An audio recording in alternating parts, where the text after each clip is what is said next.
Hey, hi everyone. Thank you so much for joining me today. I'm going to be talking to you about networking. I'm super excited and happy to talk to you about this is because I just also got off a coaching call with one of my clients. And we were going to start off with his CVs and cover letter.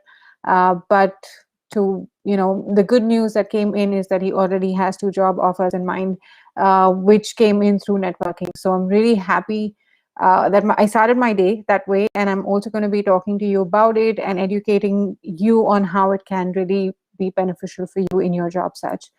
So there are different aspects that I would like to talk to you about. I want to touch base on why networking, what is the hidden job market, what are the different ways that you can network.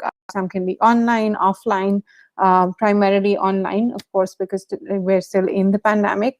Also going to be talking to you about what is the networking mindset, something that I also encountered and how I kind of overcame it over a period of time, and who should you really network with. So these are some of the topics that I will be covering in today. But if you do have any questions around it, I would just say put it in the chat. I do have a screen that kind of displays that, so I will try my best to address it. But if you are going to be watching this afterwards, again, feel free to kind of ask me any questions by sending in a message on my DM, or, again, just put in a comment and I will get back to you.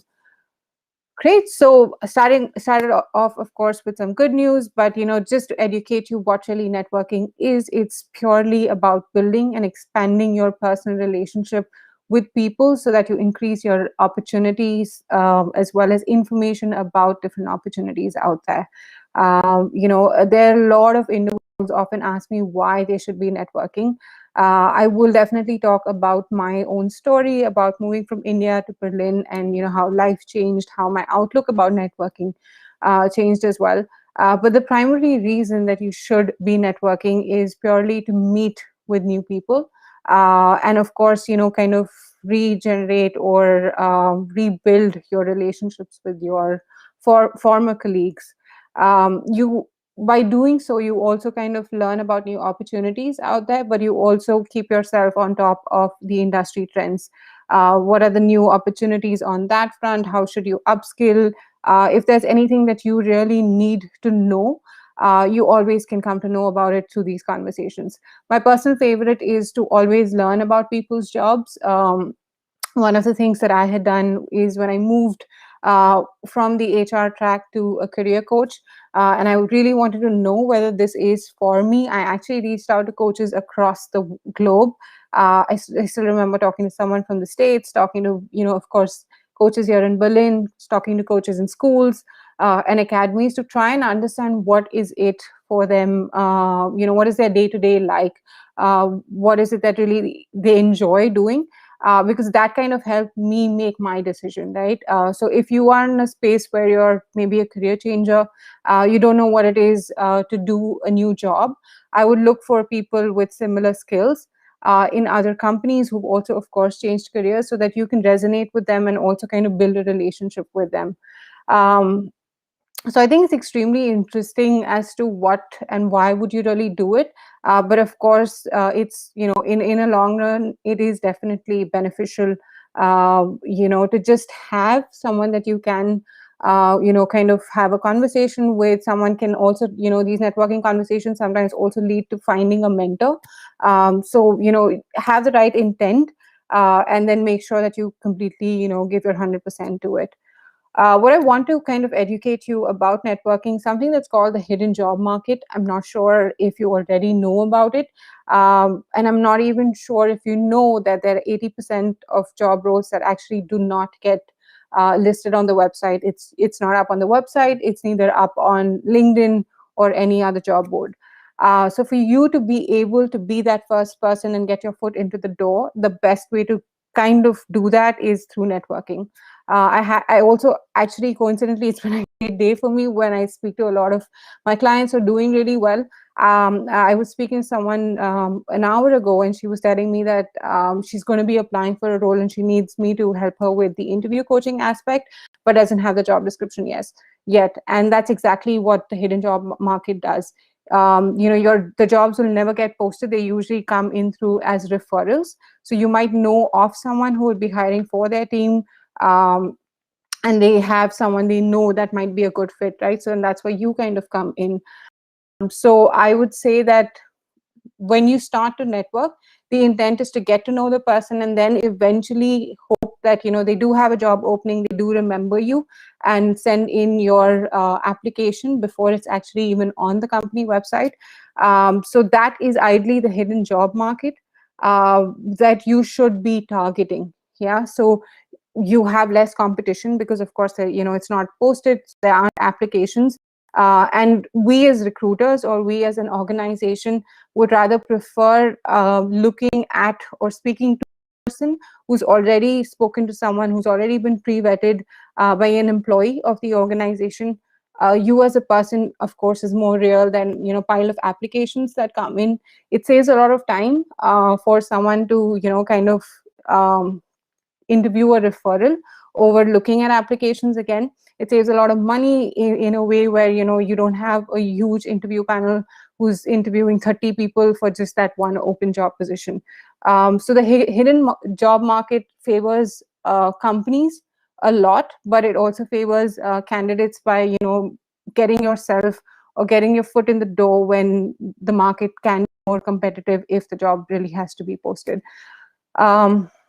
So I would definitely say that tapping into the hidden job market is the best way to get a job. And a lot of individuals that I have worked with often keep telling me that I really don't know how to do this, it doesn't work for me. And some of the common fears that come in are I'm too shy, I don't really know what am I going to do by starting these conversations, how do I really start these conversations, what do I really talk about. There are so many more people in the market who are qualified than I am. Why will someone want to talk to me? Or just purely that I am too weak. I'm not too weak. Rather, sorry. I can figure it out by myself. So if you do have any of these thoughts, it's completely okay. I was more on the category of like I am shy. I don't really know what am I supposed to do if I have to get on a call with someone and then have a conversation with them. I still remember I went in when I moved to Berlin, I came here for, I was actually going in from one of the HR networking events. And I still remember calling up my husband and telling him that I cannot enter the room. There were just about 10 or 15 people. But, the fact that I couldn't do that at that point made me realize that this is so much more difficult. Of course, I did, have that quick chat and then got entered the conversation, and what I told myself at that point in time is that I have really nothing to lose. If the conversations don't go really well, I'm possibly never going to meet these people again, and I just went for it, right? So I think always ask yourself that what is it that you're going to lose. If you have nothing to lose at this point of time, then why don't you just give it a shot? And maybe each of these fears, it's easier to overcome them when you have an open mind to it. I understand the first step is always difficult, but it's also about always taking that first step. I today enjoy networking conversations. It's actually it's one of my favorite things. Every time that I want to do a new project, or every time I want to look out for something more interesting or something catches my eye, and then I find like, hey, maybe this person's done it, I just simply reach out to them on LinkedIn. So what I did at that point of time, to overcome my fears was purely I gave myself the permission to network, right? Like I said, I just told myself that I don't have anything to lose. So let's just go in and dive right into it. And it's amazing to know that there are actually so many people out there who are open to helping you, because at the end of it, everybody at some point in their life has definitely looked out for a job, so they know what the pain is to look for a job. So if you have to approach them, and look at it this way, right? If someone does approach you and ask you like, hey, would you be able to help me, it's a personalized message, they know who you are, they've done some research, and then they're asking you for help. How is that going to make you feel? There's at least an 80% chance that you will, if you do have time, you will say that of course I would be open to helping you, right? So you need to give your permission to network. You need to understand that people also understand what it is to look for opportunities. People are always there to help you. Don't ask for favors, but all these conversations are usually to build relationships with people. So I would say keep the conversation 80% about them, 20% about you.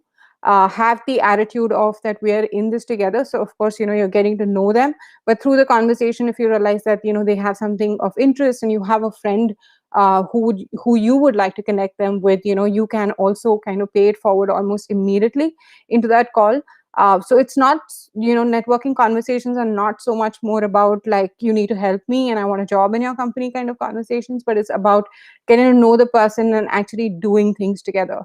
Try to be your authentic self. I think that's the most important. Also, engage in active listening, understand where they're really coming in from, and always prepare for these calls. Make sure that you already know what the person does, what is it about the person or about the conversation that you plan to get out of, right? And I will be happy to share a resource. It's by the Muse, where it literally has three parts of an informal interview that you can have with someone about, what you want to, if you want to know something about their role, if you want to share something with them differently, and how do you really close that conversation? How do you again ask them for references without it, being too pushy? So I'll definitely put that in the comment section. But I think these are some of the things that you should keep in mind and then just completely go for it. If you're wondering who you should be networking with, you can always start with your family and friends, someone that you've actually worked with in the past, or someone that went with you to school together. You can always start with them. You can also network with recruiters. These could be recruiters from companies, or these could be recruiters that actually help you find a job. So they could be working with a consulting firm, for example. You then can also work, or rather reach out to people in companies that you plan to work for. So always be targeted in your job search. Make sure that you have a list of companies and reach out to people with similar roles in those companies. Pretty similar to the example that I gave you when I decided to become a coach. I was reaching out to all the coaches. So say you are a marketing associate in an organization, and you now want to expand into digital marketing. So I would say start speaking to people, say in your dream company, with similar roles, and have informational interviews around what's your job like, how often are there openings, what are some of the skills that the company looks for, what really keeps you going here, right? These are some of the questions that you can definitely ask them. Also reach out to people that you have something in common with. You can also connect with people who can help you achieve your goals. So they ideally could be thought leaders, they could be career coaches, they could be people that you would want to keep in your network. And this could also, for example, if you're trying to leverage LinkedIn at its best, what you can do is make sure that you connect with them and start conversations with them. It necessarily does not have to always be a call, but it can also just be acknowledging that they are part of your network. So small baby steps, you can then move on to a space where you uh, engage with them on their content. It could be as simple as a like, but of course, if you have value that you would like to add, you can always comment on their posts as well, share their posts. So these are some of the ways also that you can just get yourself familiar with your network, build it, and then nourish it and nurture it over a period of time. One of the things that I personally do when I was looking out for a job is, besides having a job search tracker, I also had a networking tracker. And this networking tracker basically just helped me, stay on top of things. So when I say stay on top of things, my goal was to at least have two informational interviews with people from my industry twice a week. So I would try and find time to spend 30 minutes on that. I would prepare for it, I would take notes from it, and I would also make sure that I reach out to them once in a quarter. I've had people that I connected with who like to do catch up calls. I've had people who would just send a message directly and ask, how you doing. And that's how you really nurture and nourish those relationships. um, but once you have a base in place, like I said, the intent here is to not get that job immediately, but to build that relationship, so that if they do come across an opportunity within their organization, of course they refer you. But if they do also find a similar opportunity that might be of your interest, and for whatever reasons you're not able to figure that out, they can be that source of help. And I think you should also be doing it the same way. If you have connected with someone, you can actually help them. Sure, why not? Like, in whatever way you can do that, I would definitely recommend that. There are different ways that you can network. What's interesting is right now everything is online. So I'll talk a little more about that.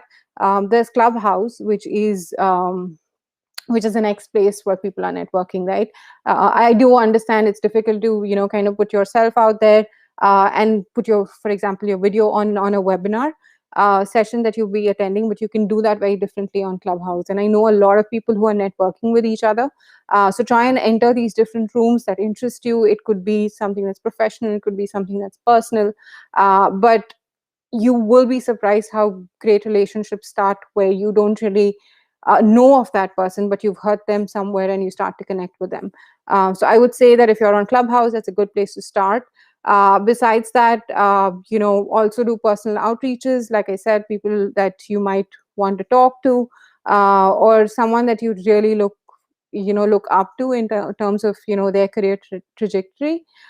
Besides that, I would also make the most of chat features when I'm attending webinars, to just, if you don't want to send a message to everyone, but you've seen someone who's extremely vocal and social, and you would like to kind of connect with them, but you do have a message, but you don't want to really ask that out aloud, use the personal chat session and connect with them.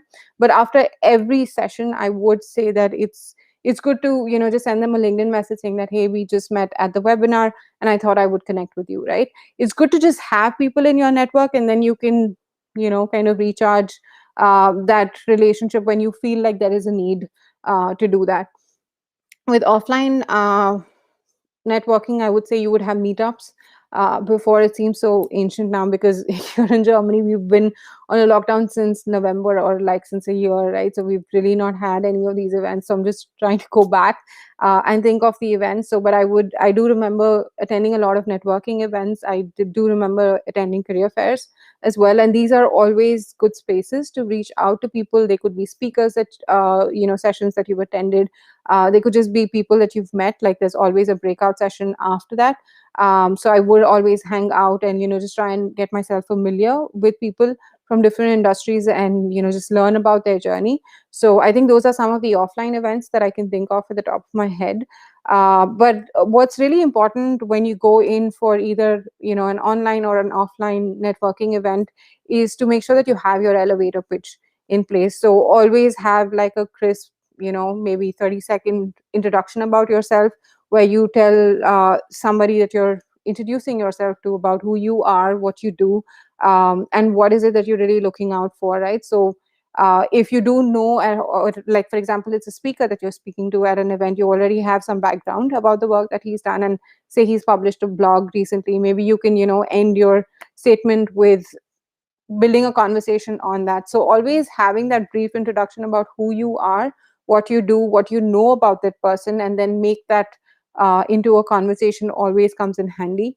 With networking, the key is not only to connect with people, but it's also about building and maintaining those relationships. So I would send up thank you follow-up messages to them. Let that be, if you met someone at a networking event, they've accepted you on LinkedIn, you can always also thank them for spending 10 or 15 minutes with you. At the same time, if you do something like that very similar on LinkedIn, and then it leads to an informational interview, it's always fair and nice to actually get a thank you message from someone. So these are some of the things that I have done myself. It's purely out of the experience that I've had. It's been very different for me to come from India and then start off in a country that speaks a different language, as well as I have also been pivoting from HR to career coaching. So things have really been very new to me. And what I did in my own capacity is, like, of course, took my time to really realize when I was ready to kind of reach out to people and convert online relationships to something more meaningful by having those conversations with them. But I've had some really, really great conversations. I've actually got a lot of projects from people that I've just had a conversation with the intent to obviously learn about their job, but they've had an opportunity to place me with something else. But I've built some fantastic relationships with people that I intend to meet when all of this is over. So you will definitely be surprised that there are a lot of professionals out there who are open to help you, open to give you some kind of mentorship, guidance, or just purely having a chat with you. but it is totally onto you as to how you really nurture that relationship. So networking is one piece and one very important part of the job search, which most of my clients also kind of completely miss out on. And I try my best to educate them on that. So what I'm going to share with you at the end now is, in the comment section, I will send you a quick informational interview template, like what is it that you can and how should you really prepare for an informational interview.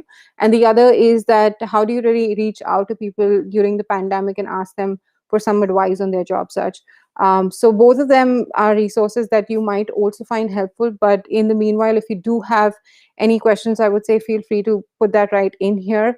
But if not, you know where to find me, and I hope you find this extremely helpful.